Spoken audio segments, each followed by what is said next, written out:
All right, I thought we might give movement and combat a try so you can at least see it. Unfortunately, you're not going to see everything, all the charts and everything going on, but you'll at least be able to see the action in here, which is where everything's going to take place.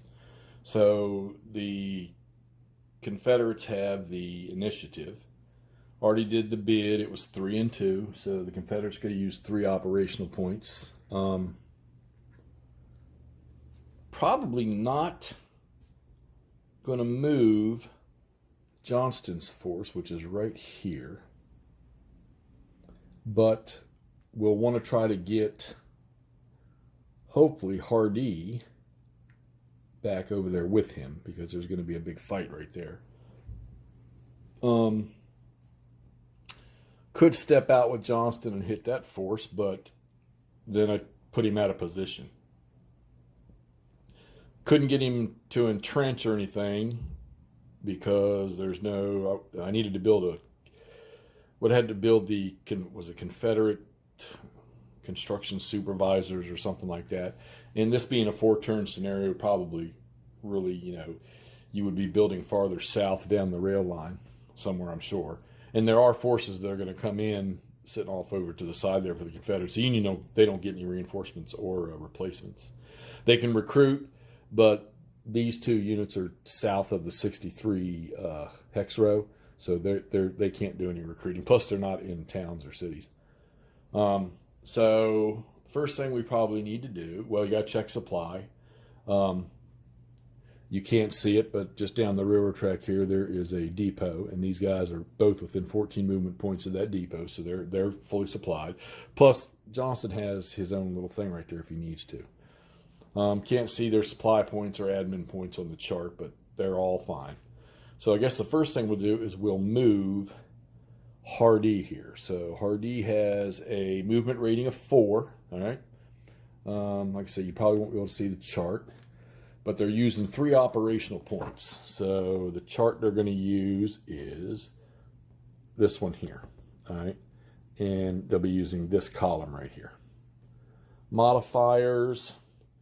If the overall commander reduces his morale, they can -1. Like I say, you want to roll low on this chart. If there's more than 1 leader in the force, it's +1. Well, Hardee does have more than 1 leader, so that's really it. So it's going to be a +1, unless he reduces his morale. Well, let's see. Hardee's morale he is force number 9. Oh, he's got that detachment with him now. Yeah, I got to put that over there. Let's see. So his morale is 9. He's got a morale of 3. I don't think we'll burn one, so we'll just take the risk on the chart. 4. Oh, good Lord. So that becomes a 5. And that is, that's terrible. He only gets 3. So if you look at the chart, here, he's only going to get 3 movement points. So safe to say he's not going to get back to where he needs to be. But we can't leave him over there. We can move him into that town. Let's see, the rough costs 4, clear costs 2, the roads cost 1. So he's not going to be able to say he could go 1, 2, 3, but he'd have to declare attack. 1, 2, 3. We'll put him in the town. 1, 2, 3. At least keep him on that road. All right. Oh, we got to charge the Confederates 5 WEP for winning the initiative. So let's see. 1, 2, 3, 4, 5. All right. Okay. As far as I know, you don't waste any administration points for moving. It's when you do things like detach or attach, or you reassign guns and stuff like that. Okay, so we're not going to move anybody in Johnston's force. We're going to leave him be. But we got a cav unit down the road that we want to move. So I'm going to roll to get them up. And their rating is also a 4, and that is a cav force. That's all cav, I think. 7 is all, yeah, just a cav force. So that is a minus, he gets a -1 for that. I don't understand why this says, oh, so the results modifier is a +1. Oh, so he'll get to add 1 to whatever his result is. So he's going to get a -1 on the roll. And he, oh gosh, he rolls a 6, so that's a 5. And once again, that's going to be 2 or 3, but he gets a +1 for being all cavalry. So he's going to get 4 movement points. And moving on a road. Where are you at? Where's the road? Bridge, minor river, crossing town. Are you kidding me? There's no road on this thing? I guess it's just treated like clear. Let's see. Oh, half if a force marching. Oh, road or trail line is 1. Okay. So he's going to move 5. We're going to move him forward. 1, 2, 3, 4, 5. All right. You got a cavalry unit that is trying to remount down here in Kingston that failed. So we're going to leave them in place. And down in Atlanta, you got the train. You got the. Well, we could move the. Now I'm going to leave those engineers down there. Or do I want to bring them up? So let's rail move. And you can do the unit. All right, so they don't count. So we'll move that whole shebang. We're going to move them all the way up to, let's move them up to Calhoun. All right. You probably can't see that, but that's just, let's see, we'll zoom up a little bit here. So we moved by rail that back unit there, which has the construction guys and has a detachment in there. So they'll be able to build some entrenchments. All right, let's get them back down. All right, so that's pretty much it for the Confederate impulse. We could move that detachment out there to the left, but I think they're going to end up, if I was playing a campaign game, I'd probably end up with this detachment down here burning that town so that the Union cannot use the supplies for it. Let's see. Really nothing else I need to do for that. All right, so that's the end of the Confederate impulse. All right, and they have 1, 2, 3, 4, 5, 6, 7, 8, 9, 10, 11, 12, 13, 14 active leaders still. So they're going to lose 14 WEP points. Even if if a force doesn't do anything, the leader is active, they still lose a war effort point. So we're going to count that down. 1, 2, 3, 4, 5, 6, 7, 8, 9, 10, 11, 12, 13, 14. That takes them down to 68 war effort points left. And they'll pick up 2 more for sure in the next, at the end of the turn.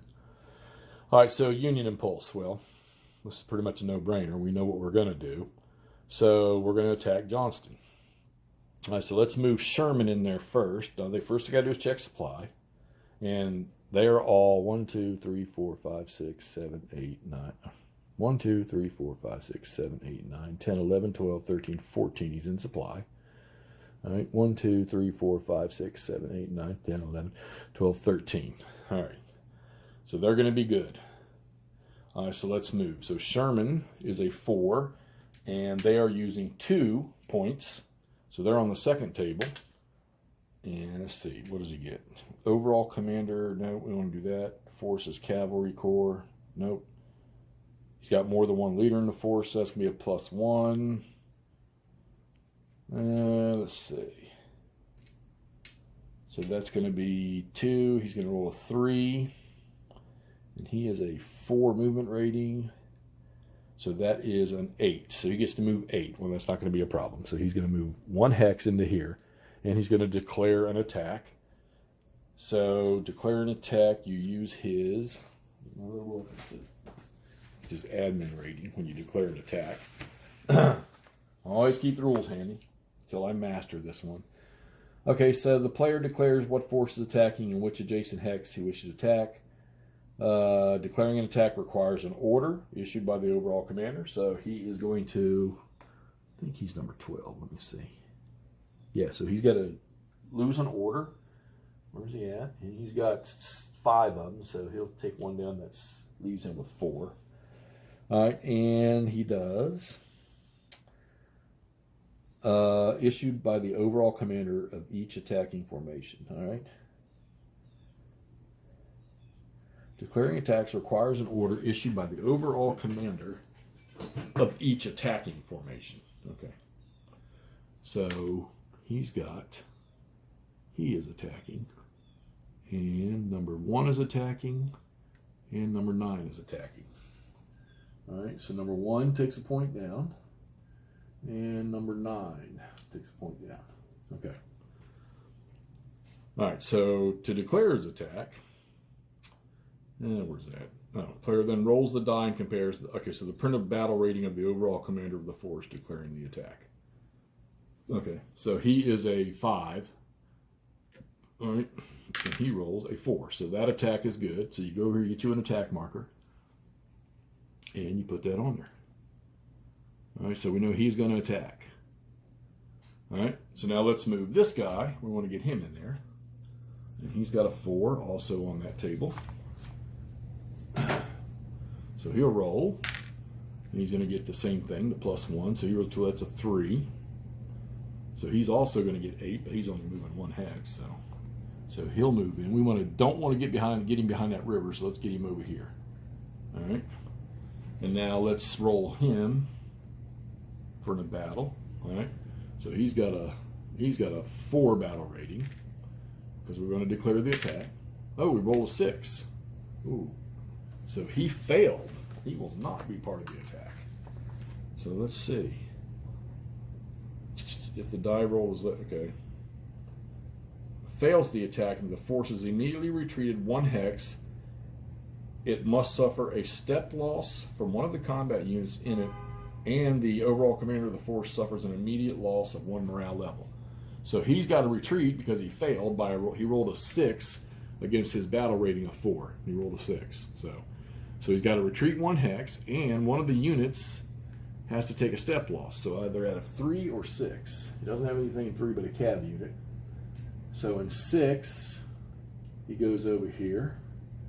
And it has now you cannot, a unit that only has 1 step loss left, you cannot sacrifice them if there are units that still have multiple step losses.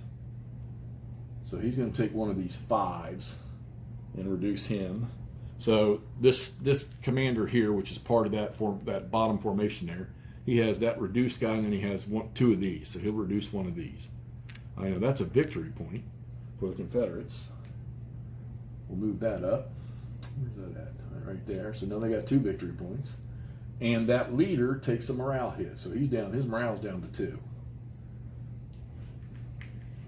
And he cannot fight. All right, so that's pretty much the end of the movement. Let's see. You don't do the engineers until later. You can move the wagons. So we'll move the wagons, and they have movement. You can't see it, but I'm back here in Chattanooga moving a wagon. 1, 2, 3, 4, 5, 6, and we'll put him in the town there. No, I don't have to do that. 6, 7, 8. Oh, sorry, the wagons have to have the detachments with them. Where's his detachment? All right, his detachment's with him.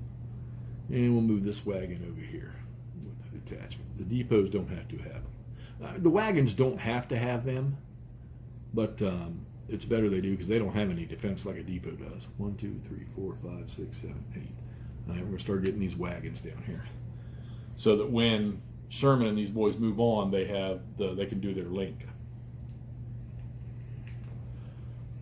Also, let me zoom down here. Eventually, I will be able to, where that engineer is building right there in that town, when he moves forward 2 hexes, because the Union already had Ringgold. So when he moves forward the next 2 hexes and repairs these railroads or makes them fit for the Union, then the depot that's back here, let's see where's that. The depot back here in Chattanooga will be able to move up to that town. So you'll be able to advance them forward. And you do that, it's in the reorganization segment. All right, so I want to get this to where you can see this combat so you can see all the units. All right, so we're going to go ahead and do this attack. All right, so the first thing you do is you figure out all the odds. So we know we got Sherman is force, Sherman, get off of there. Sherman is force number 12, as you can see right there, all right? And he has in his, all he has is a pontoon. He doesn't have any guns or anything, okay? So let's put him off here to the side, all right? And then we got force number 1, which has, oh, who's his leader? I forgot to put his leader. I forgot to replace his leader. Darn it. It's going to be this guy here. All right, so force number 1, hopefully y'all can see this. He's got that. And force number 2, so y'all can see that, I hope. That's what he's got. Yeah, you can see him. All right, so I take I use my little marker here, all right? So he's got 15 and 9, there's 24. He's got 34, so we're going to write that down, 34 for the Union. All right, 34 strength points so far. Let's get them out of the way. And that's force number 1. He does have some guns, which we'll get to that in a minute. As a matter of fact, he's got 4 guns. So we're going to say 4 guns here. All right. And the other force in here is force number 9. That counter does not like me. So force number 9, he's got a bunch of units. Let's get the dice out of the way here. He has got, now this is cavalry, and this could be an advantage for them. We'll find out. All right, force number 9 he has.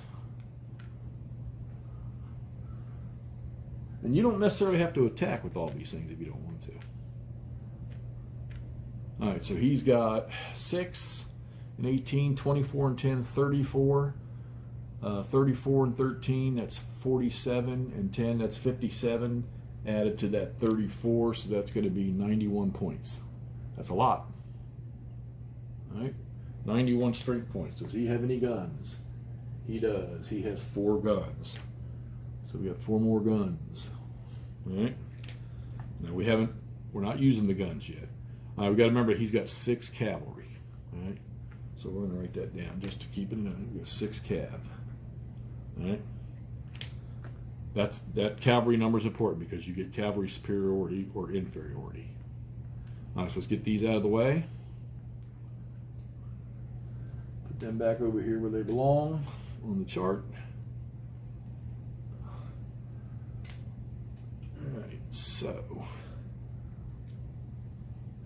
All right, so is he going to use his guns? He's got to use, all right, for each of the leaders, they've got to suspend or use a point. So 6 has 2 leaders plus his overall. So he's got to use supply points. He's got to use, for each of the leaders using them, 1, 2. So he's got to burn 2 attack supply points in the 6 group, which would be, or excuse me, in the 9 group, I'm sorry. So he has 3 leaders. So the 9 group's got to burn 1, 2, 3 of his supply points. His ammo supply points in that guy's group at the bottom there. And that is Thomas. And then McPherson, group 1, he has 2 leaders. So he's got to burn 2 ammo. 1, 2. All right. And then the overall commander, he has to burn supply for to cover his forces plus him. So he's got to burn one for the force that's in there that's fighting, right? That's with him. So he's got to burn a supply of his own. And that's on number 12. So he's down to 12 supply points, okay? Sherman is. Or 2 supply points, sorry. But he'll get those refreshed in the reorganization segment. All right, so we got that. Let's see, what other little things does he get? He will, I'm going to get my chart here. Yeah, my combat chart, there it is. Okay, so we're going to figure out, so each one of those guns, since he's got the supply points, there's 8 guns, so that's going to give them a +8 die roll. modifier. Okay, we still haven't got to the cab thing yet. So right now he's got 91 attacking strength points, and he's got a +8 die roll. I know it seems massive, don't it? Don't worry, that'll all get changed. All right, and let's see. Let's check the cavalry off the bat. So we know that Force 5 of the Confederates has cavalry, I think. Matter of fact, that is the cavalry corps, and he definitely has a lot more than the Union. So the Union is going to get, since he only has 6 cab and these guys have a boatload of them, he's going to get a -3 for cab. All right? And the Confederates are going to get a +3 for cavalry superiority. All right? Make sure I got that. Yeah, +3 for cavalry superiority, and they get a -3 on the other side. All right, so, all right, morale superiority. We've got, let's see what we got here. We'll figure that one out real quick. So we've got, where's that? We've got a 4 for Sherman, and we have for Johnston. Johnston has a 3 for morale, so they're going to get a +1 on the Union, and the Confederates are going to get a -1. All right. All right, now let's figure out what the Confederates got going on over here. Actually, you know what? Let's do terrain first. He is attacking him he's in the clear, but he's in a town. So if you on your terrain chart on the board, if you look at clear, there's no effect for combat. But in a town, it is 1 column shift to the left. So the Union is attacking the town, so they're going to get 1 to the left. You guys even see all that crap I'm writing down? Of course, it's crooked, right? It's upside down. All right. So now let's do the Confederate side. So their strength points. They've got a detachment of 1. They've got Force 5, Force 6, and Force 8. Right, in that city. Wow, I didn't see that, but Hardee can actually reaction movement because it doesn't cost movement points, it only costs hexes. So he might be able to get there anyhow. But let's see what Johnston has. So Johnston's got, his force has, he's got 2 guns. We'll write that down. Not that we're going to use this because it's so damn expensive. All right, he's got 2 guns of his own, so he gets 2 guns.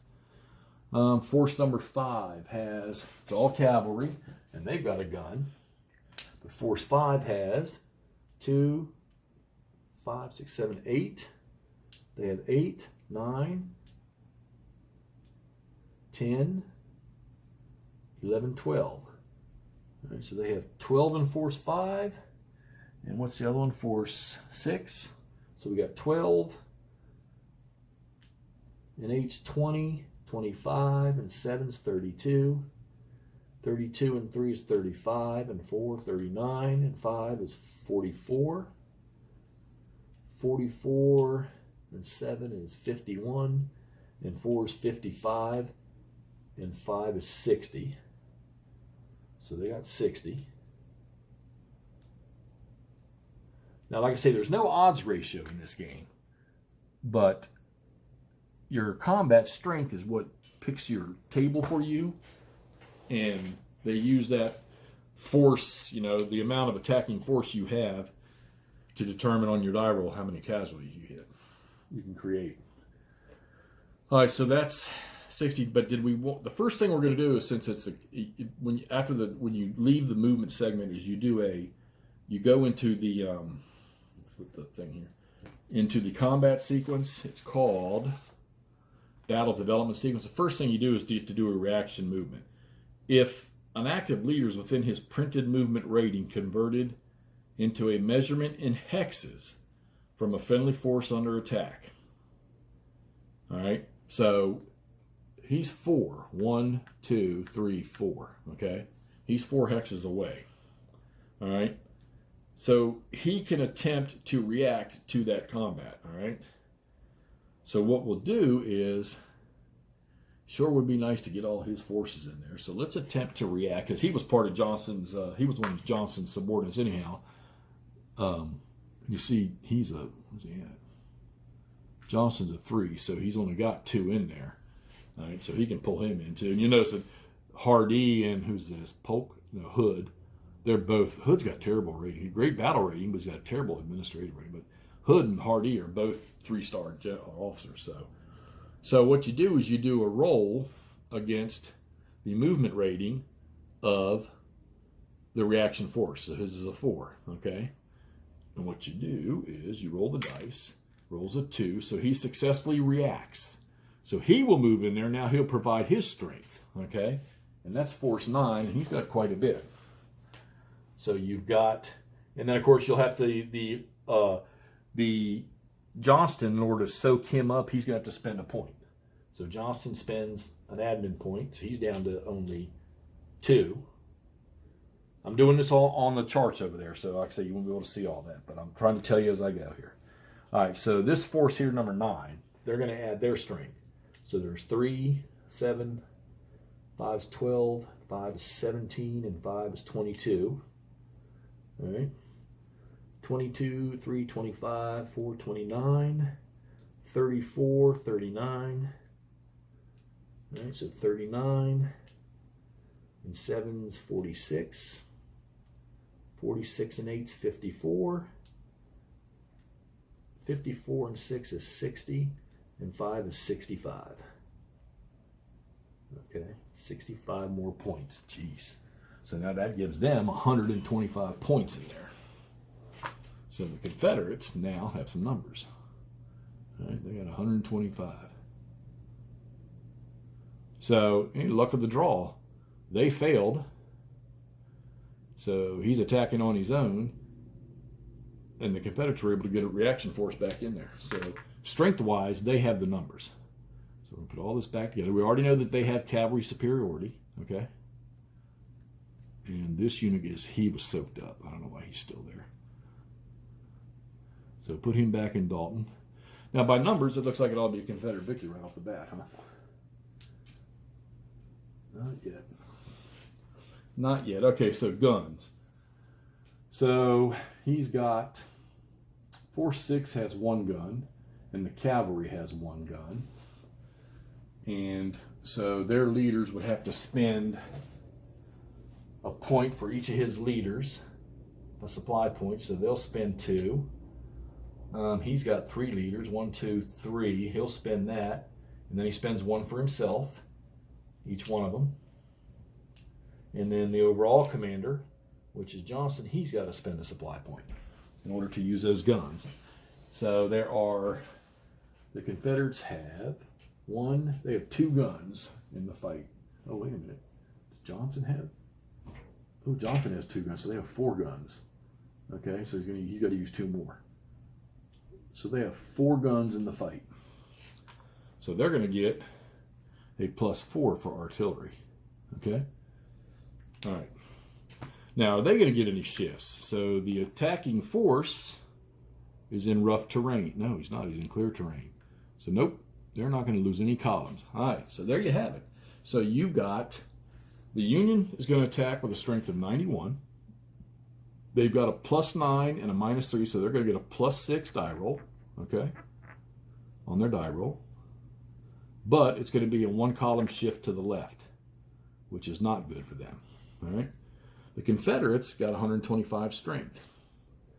They are going to get +7, -1. They're going to get +6 on their die rolls for cavalry superiority. What did I say? +6? +6. All right. And they're going to get +2 for their, I already did the guns. Okay. So they're getting a +6 on their die roll. They're not getting any column shifts. All right. So we'll do the attacker goes first. All right. And he is going to roll with a 1-column shift. All right. So on your chart, he's a 91. So that's here at 86 to 110. It'll go back to 67.85. And then you can see all the numbers. So we'll roll. You roll 1 dice, and you add your modifier, +6. So he rolls a 3 + 6. He rolls a 9. You probably not be able to see it. I can't get that far away. So here's 9, and we're going to go over to this column here. He gets 1 retreat, 4 M, okay, to the defender. So he's going to lose 1 strength point, he has to retreat 4, and he does a morale check. So that's the Confederates. So who are we going to take the loss from? And it was a 2. It was a 3 that was rolled, so there's no leader or cannon loss. So who's going to take the loss? We will take it from, let's take it from Stevenson's brigade. He'll take a 1-step loss, one of his 3 units, and the victory points for the Union will go up, and they have to retreat 4 hexes. Okay? Now don't worry, he'll get to do his attack too. So he's going to retreat 4 hexes. 1, 2, 3, 4. Back down the railroad. All right? And he has to do a morale check. So enemy overall commando must make a post-combat morale check. And amazingly enough, I have not read that rule, so let's take a look. I know it's right in here somewhere. Combat mechanics. Post-combat, okay, so if the FERT requires the overall commander of the defending force to undergo a morale check after combat, the check is run against the new morale level as it is changed by the battle. So the commander must roll less than or equal to his current morale to pass the check. If he fails the check, the overall commander must retreat 1 hex and reduce his morale, but not the morale levels of his subordinates, by 1, and he suffers another step loss. But we need to see if he wins or loses the battle first before we do that. So we're going to make sure we have the Confederates need to do a morale check. All right. So the Confederates are going to roll on the 125, and they're going to get +6. So let's roll the dice, and that's on the big table. And he, terrible roll, 1. He rolls a 7. All right. That's pretty much the same result to the Union. So it's a 1R4M. So they're both going to do the same thing. So he's going to lose a step from, let's see. Let's take it from, don't want to lose the cavalry. All right. Now the Confederates had cavalry superiority, so they get to determine where he retreats to. Let's take, somebody come on, there's going to be a small unit here somewhere. Jesus. All the Unions are like 10s and 9s and whatnot.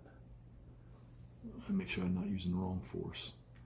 6 and 3 are there. So 9, where's this other guy up here?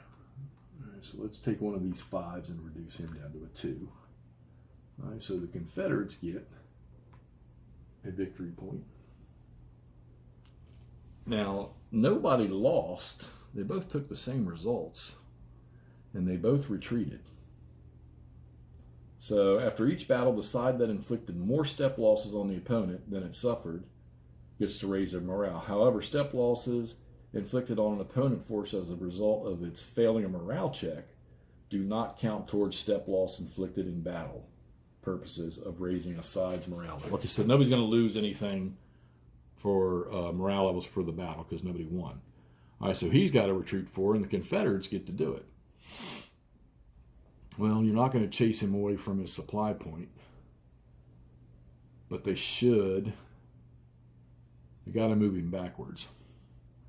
All right, so let's go. We'll just take him back wherever we can. Let's go. We need to make it tough for him to move. So it's 1, 2. No, that ain't going to work. 1, 2, 3, 4. We'll put him over here. All right.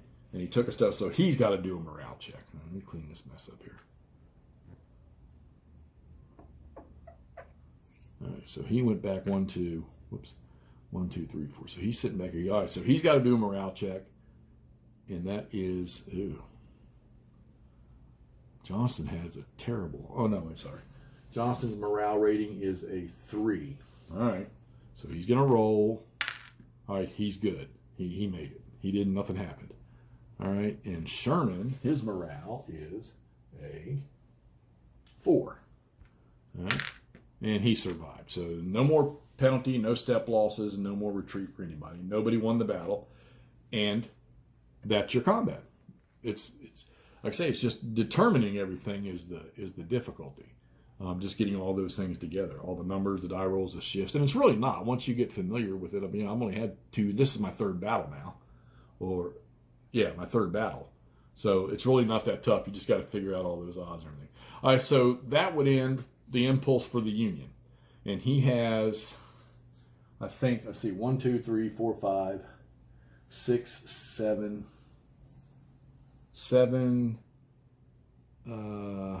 8, 9, 10, 11. All right, so he's got 12 leaders on the board. That's 12 WEPs he loses. 1, 2, 3, 4, 5, 6, 7, 8, 9, 10, 11, 12. He's down to 44 WEPs, right? So yeah, you kind of got to watch those. If you're going to be aggressive, you're going to burn through those things pretty quick. And I'm wondering how many it is for the campaign game. I haven't looked, but they only get, like I said, the Union starts with 100. And you do get a couple back. You can get them back in different ways, but it's not massive. Let's see what the campaign game is. Here we go. The Confederates only start with 160 in the Siege of Atlanta. And the Union player starts with 220. So, all right, so there you go. You've had an impulse with movement. You've had an impulse with movement and declared attack that succeeded and one that failed. They'd probably been better off if they'd have had the other one in there. Of course, the die rolls stunk for both of them. You've had a combat execution, and you've had the effects of the combat, whatever the losses were and the results were, you've had those applied. So that would end the Union impulse, and now it would go back to the Confederates, who don't have any more because they had a 3 and they already used them all. But the Union still has 2. So because he has 4 he can use, he still has 2 more to use.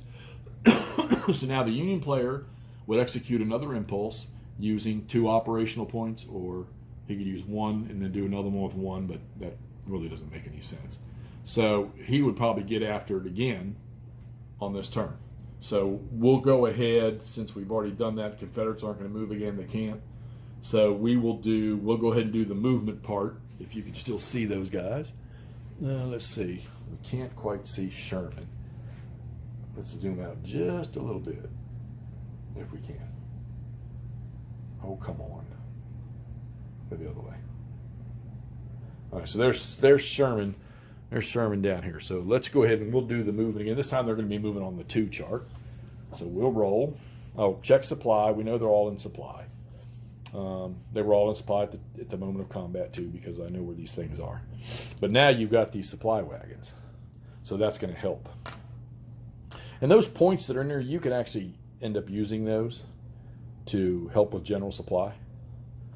And there's more you can do with them too, but I haven't needed them yet because they've all been able to trace supply. And you can burn those supply points and give them to units if you need to help increasing their ammunition supply. You can do that. All right, so let's move on the 2 chart. Sherman he's got a 4 movement rating. He has more than 1 leader, so that's going to be a +1. He's not going to reduce the morale.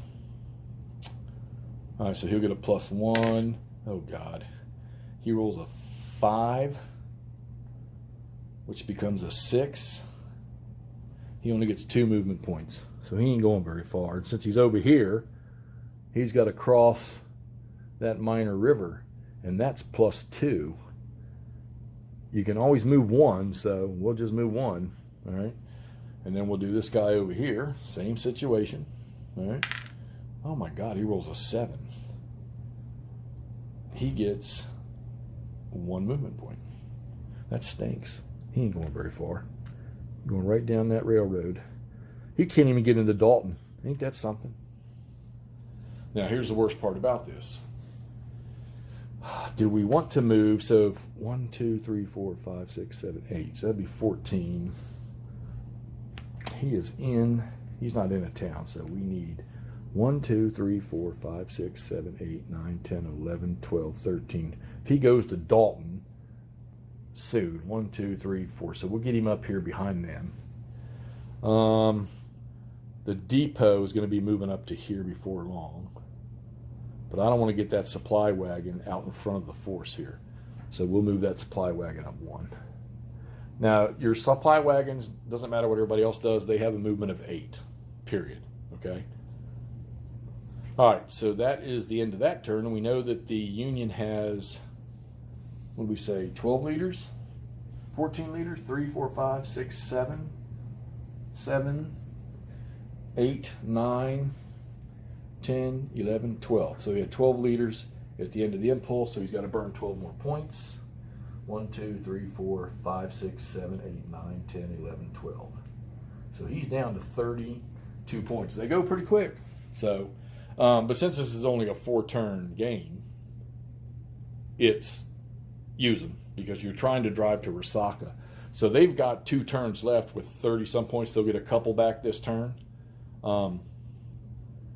I don't know. I don't know if they can push all the way to Resaca. I mean, they were able to drive Johnston out of there, but they didn't do much damage to him. All right, so that would be the end of the impulses. And then you would go into the reorganization. I'm not going to film that one right now. That's just going through your checklist and doing what you need to do to build units, to forage, to resupply, train, entrench, things like that. All right, so I'll post this. Hopefully this will give you a good idea of what, at least what movement and combat is like. All right, guys, thanks for watching.